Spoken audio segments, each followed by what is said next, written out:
Summer 1943. The humidity hangs heavy over the barbed wire perimeter of a prisoner of war camp deep in the American heartland. Inside the mess hall, the clamour of 200 men abruptly dies out. Steam rises from the metal trays, carrying the sweet, earthy scent of the day's ration. To the American guards stationed by the doors, the meal is standard, even generous. Fresh sweet corn harvested from the surrounding fields. But to the hardened soldiers of the Wehrmacht sitting in rigid silence at the long wooden tables, the bright yellow kernels are not food. They are fodder. In Germany, maize is fit only for swine, a feed for livestock, never for men. The refusal is silent but absolute. Trays are pushed away. Arms are crossed. A murmur of indignation ripples through the ranks, threatening to boil over into open revolt. What begins as a simple clash of culinary culture is about to escalate into a test of wills between a defiant prisoner population and a camp commander who must quell a mutiny with a fork instead of a rifle. To understand the standoff in that humid mess hall, one must first understand the journey that brought these men to the other side of the world. By 1943, the Second World War had shifted from a series of lightning axis victories to a grinding war of attrition. And with that shift came a logistical problem that the Allies had not fully anticipated: the capture of hundreds of thousands of enemy combatants. Following the collapse of the Afrika Korps in Tunisia and the invasion of Sicily, the number of German prisoners in Allied custody skyrocketed.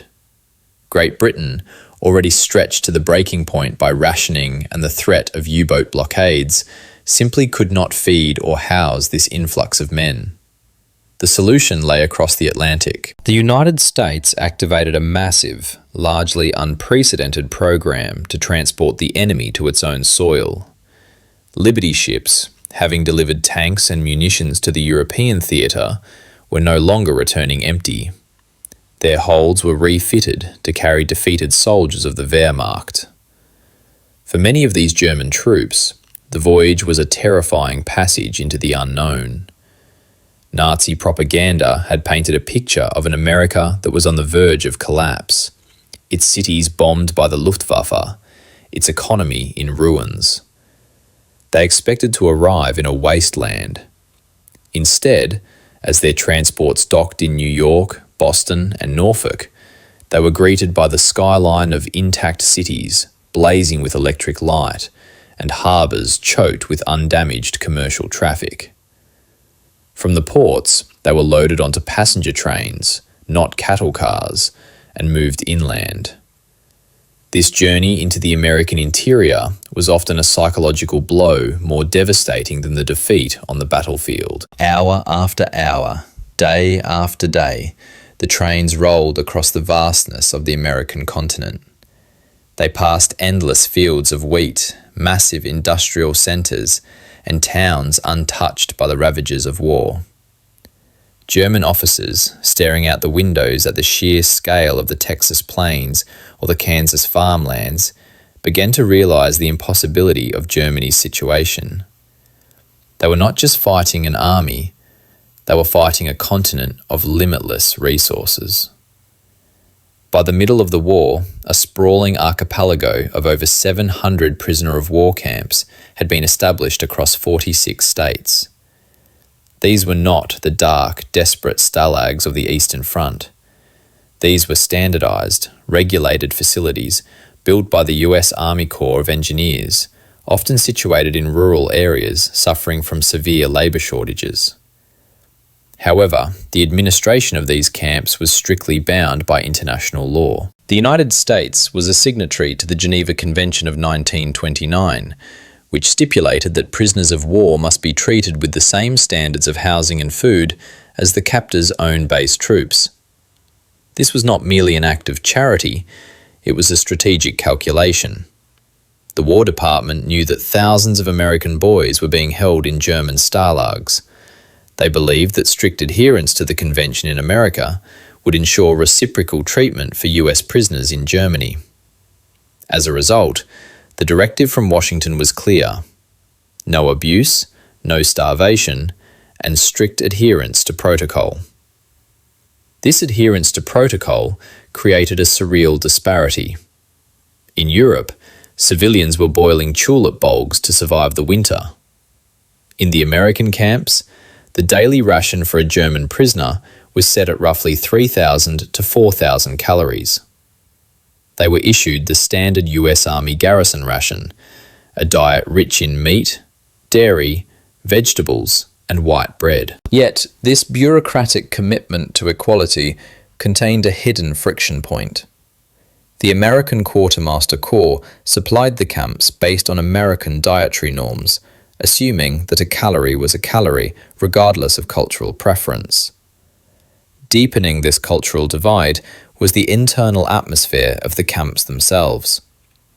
While the fences were guarded by American MPs, the barracks were often ruled by the prisoners. The internal hierarchy of the Wehrmacht remains largely intact behind the wire. Hardline Nazi officers and NCOs, still fervent believers in the Reich's ultimate victory, often seized control of camp discipline. For these hardliners, every interaction with the Americans was a potential battlefield, a chance to assert German dignity and resist the humiliation of defeat. In this charged environment, food was more than sustenance. It was a symbol of status.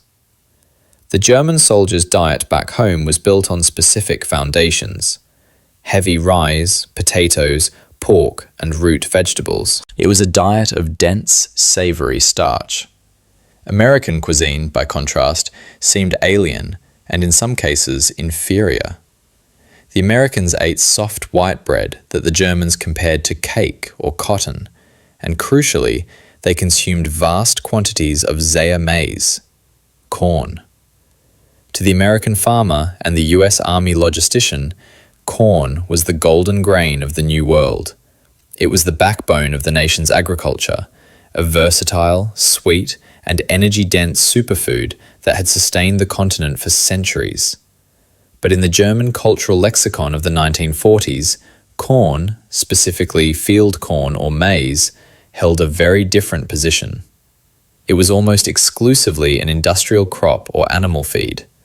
In the German countryside, you fed maize to pigs to fatten them for slaughter. You fed it to chickens. You did not put it on a plate for a human being, and certainly not for a soldier of the Wehrmacht. To serve a man corn was, in their eyes, to degrade him to the status of livestock. The tension in our specific camp began to simmer when the crates arrived in the kitchen. The German cooks saw the yellow cobs and hesitated. They tried to explain the pig food concept to the American mess sergeant, but the language barrier and the rigid army bureaucracy prevailed. The menu was set by the quartermaster. The food would be prepared as ordered. When the trays hit the tables, the reaction was not just disgust, it was interpreted as a deliberate insult.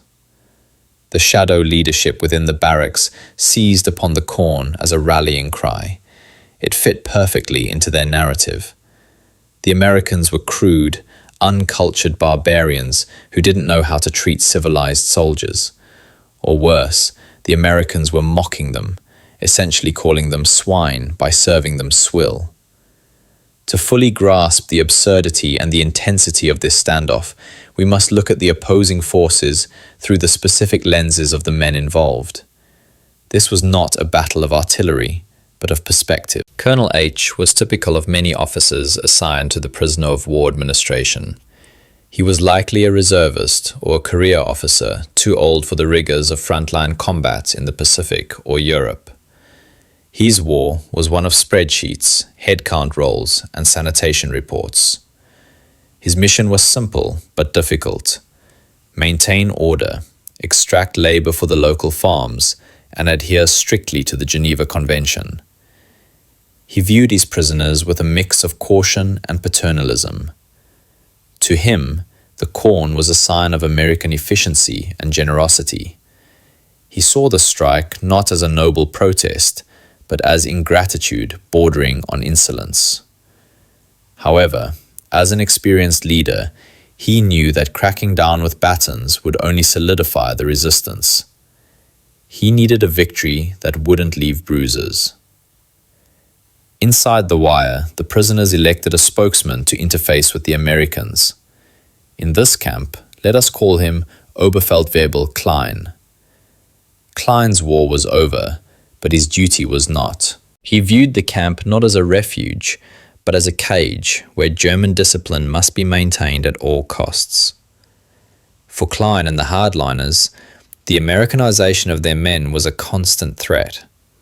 If the soldiers started enjoying American jazz, reading American magazines, or liking the easygoing American guards, they would lose their edge. The corn issue was a gift to Klein. It was a tangible grievance. It allowed him to unite the men against the captors. By framing the corn as pig food, he turned a dietary preference into a question of national honor. To eat the corn was to admit that they were no better than animals in the eyes of the Americans. Caught in the middle were the American guards, mostly young draftees or older men. They watched the strike with utter bewilderment. To a farm boy from Iowa or Nebraska, refusing fresh corn was insanity. They stood by the mess hall doors, watching the starving Germans push away trays of steaming buttered cobs, shaking their heads. They didn't see a political statement. They saw a baffling stubbornness. Beyond the cultural misunderstanding lay a starker logistical reality. The American war effort was a machine of overwhelming abundance, and the supply chain did not pause for complaints. In the camp warehouses, the crates of sweet corn were stacking up, perishable and relentless. The quartermaster's reports were clear. Tons of fresh produce were arriving daily from the local harvest. If the prisoners did not eat it, it would rot. For Colonel H, this was an administrative nightmare. Waste in wartime was a court-martial offence. He could not simply swap the corn for potatoes. The potatoes weren't there. The corn was. On the psychological front, the hunger strike was beginning to take a toll on the prisoner population itself. While the hardline NCOs stood firm with arms crossed, the average Lanzer, the common soldier, was suffering. They were young men, many barely 20 years old, accustomed to the starvation rations of the front. The smell of the steaming corn, rich with butter and salt, wafted through the barracks day and night. Their resistance was driven by peer pressure and the fear of ostracization, but their stomachs were fighting a different battle. The standoff had reached a critical mass. The guards were edgy, fingers hovering near their batons. The prisoners were sullen and hungry. The camp administration was paralyzed by the refusal. The situation required a catalyst. Colonel H realized that issuing orders or shouting threats would only reinforce the prisoners' narrative of oppression. To win this battle, he had to dismantle the lie that the food was poison or insult. He had to demonstrate, physically and visibly, that the premise of their strike was false. He needed to lead, not from his office, but from the table. The following day, at the height of the lunch hour, the tension in the mess hall was palpable. The air was thick with humidity and the silent hostility of 300 men. Rows of prisoners sat before their empty trays, staring straight ahead, refusing to look at the serving line where the offending yellow cobs lay steaming in metal bins. The German NCOs patrolled the aisles with their eyes, daring any young soldier to reach for a utensil. The silence was not peaceful. It was the heavy, suffocating silence that precedes a riot. Suddenly, the mess hall doors swung open. The room did not snap to attention, a calculated slight by the prisoners, but heads turned. It was Colonel H, accompanied not by a squad of armed MPs, but by the camp's mess sergeant. The colonel was unarmed. He walked with a deliberate, calm pace into the center of the hostile room. The murmur of the prisoners died out completely. Every eye was fixed on the American commander. He did not walk to the podium to make a speech. He did not scream at the NCOs. He walked directly to the serving line. The colonel took a metal tray. He nodded to the server, who, looking nervous, used tongs to place 3 large, steaming ears of sweet corn onto the commander's plate. He added a generous pat of butter and a shake of salt. The sound of the tray hitting the table echoed in the silent hall as Colonel H pulled out a chair at the end of a long table, right in the midst of the prisoners. He sat down, alone, surrounded by the men who had been taught to despise him. He picked up the first cob. He did not look at the prisoners. He focused entirely on the meal. He took a bite. The crunch was audible. He chewed slowly, deliberately, savoring the sweetness that was alien to the European palate. He was performing a piece of culinary theatre. He was showing them that this was not swill for pigs. It was food fit for an officer, a commander, a victor. He finished the first cob and reached for the second. The German soldiers watched, mesmerized. The narrative of the poisoned animal feed was dissolving with every bite the colonel took. Colonel H places the third empty cob back on the metal tray. He wipes his mouth with a napkin, deliberately and calmly. The mess hall is so quiet, you can hear the scrape of the chair legs against the floor as he stands up. He looks around the room, meeting the eyes of the NCOs, then the young privates. He does not smile.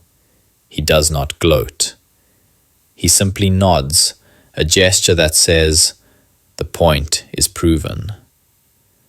"Gentlemen," he says, his voice carrying clearly to the back of the room, "enjoy your lunch." He turns and walks out the double doors, leaving the scent of buttered corn hanging in the air. The heavy door clicks shut. The American guards at the perimeter stand still, unsure of what happens next. For a long moment, no one moves. The authority of the German Shadow Command hangs in the balance, but hunger is a primal force. Near the middle of the room, a young Gefreiter, a private likely no older than 19, thin from the war, stares at the tray in front of him. He glances at the stern-faced sergeant at the head of his table, then back at the golden colonels. The colonel did not die. The colonel did not turn into a pig. The colonel enjoyed it. Tentatively, the young soldier reaches out. He picks up a cob. It is warm in his hand. He hesitates for a split second, then takes a bite. The reaction is instant. He expects the dry, starchy, flavorless grit of German cattle feed. Instead, his mouth is filled with the sugary, milky juice of American hybrid sweet corn. His eyes widen in genuine shock. He chews, swallows, and immediately takes another, larger bite. He looks at the soldier next to him and whispers, loud enough for the table to hear, "Es ist süß. Es ist gut. It is sweet. It is good." That whisper is the crack in the dam. The soldier next to him grabs a cob, then the next. Across the room, the collective will of the hardline NCOs collapses under the weight of sensory reality. The distinct crunch of corn being eaten begins to ripple through the hall, starting as a few isolated sounds and quickly growing into a cacophony of eating. Trays are pulled closer. Butter is spread. The strike is not negotiated away, it is eaten away. The Corn Mutiny ends not with a signed treaty, but with empty trays. Within 20 minutes, the supply of corn in the serving line is exhausted. The German cooks, previously terrified of serving the insult, are now rushing back to the kitchen to boil more crates. The atmosphere in the mess hall shifts from hostile tension to the noisy, mundane reality of soldiers feeding themselves. The psychological victory for the camp administration is total. The power of the hardline Nazi leadership within the barracks relied on the narrative that the Americans were cruel, uncultured barbarians, treating the master race like animals. By sitting down and breaking bread, or in this case, breaking corn, with them, Colonel H dismantled that narrative. He proved that the Americans were feeding the prisoners the same food they fed their own officers. The lie was exposed. In the days that follow, the shift in the camp is palpable. The prisoners do not suddenly become pro-American allies, but the acute edge of their resistance dulls. They have discovered a new reality. The American abundance they had been warned about is real, and it tastes good. The corn becomes a favourite item on the menu. Prisoners who had scoffed at it days before are now trading cigarettes for extra servings. The incident report filed by Colonel H is brief and understated, buried in the weekly logistics summary sent to the Provost Marshal General. It notes simply that initial resistance to local vegetable rations has been overcome through demonstration. But the implications are far-reaching. The story travels through the grapevine of the camp system, guards talking to guards, transferred prisoners talking to new cellmates. It becomes a piece of the strange, shared folklore of the POW experience in America. This incident was a microcosm of a much larger transformation happening across the United States. By 1944 and 1945, the German prisoners of war were arguably the best-fed Germans in the world. While the Third Reich crumbled, its cities turned to rubble and its supply lines severed, the men captured and sent to America were gaining weight. They were working on farms, eating steak, drinking milk, and consuming vast quantities of the once despised corn. This reality created a bizarre cognitive dissonance for the prisoners. They were supposed to be suffering in the hands of the enemy, yet they were living in relative comfort. This treatment, termed the Fritz Ritz by cynical American GIs fighting in the mud of Europe, had a profound strategic effect. It didn't just keep the camps quiet, it fundamentally altered the post-war landscape. When the war ended, and these men were eventually repatriated to a devastated Germany, they returned not as emaciated skeletons, but as healthy men. They brought back with them stories of American fairness and American agriculture. The Corn Mutiny was just one of thousands of small cultural collisions that slowly eroded the Nazi caricature of the United States. The men who had once refused to eat pig food became the rebuilders of Germany, and many maintained a lifelong affection for the country that had captured them. They had discovered that the enemy was not a monster, but a pragmatist who ate corn on the cob. The United States had inadvertently created a massive core of pro-American ambassadors within the German population. The strict adherence to the Geneva Convention, which had seemed so bureaucratic and frustrating to men like Colonel H, turned out to be one of the most effective soft power victories of the war. It planted seeds of reconciliation that would bloom during the Cold War alliance between West Germany and the US. War is usually defined by what is destroyed: cities leveled, lives ended, borders erased. But in the quiet corners of the conflict, in the mess halls and the barracks, war also forces a strange kind of construction. It forces enemies to live side by side, to look at one another not through a gun sight, but across a dinner table. The Corn Mutiny is a small story. It changed no borders, it decided no battles, but it reveals a profound truth about the human element of warfare. Ideology can drive men to kill, and it can drive them to starve, but it is often fragile in the face of simple, shared humanity. A barrier built on propaganda and pride was dismantled by a single officer sitting down to eat a vegetable.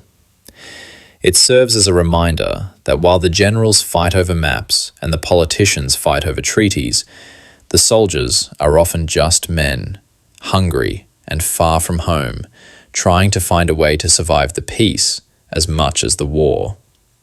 Sometimes, the path to peace begins with something as simple and as unexpected as a taste of sweet corn.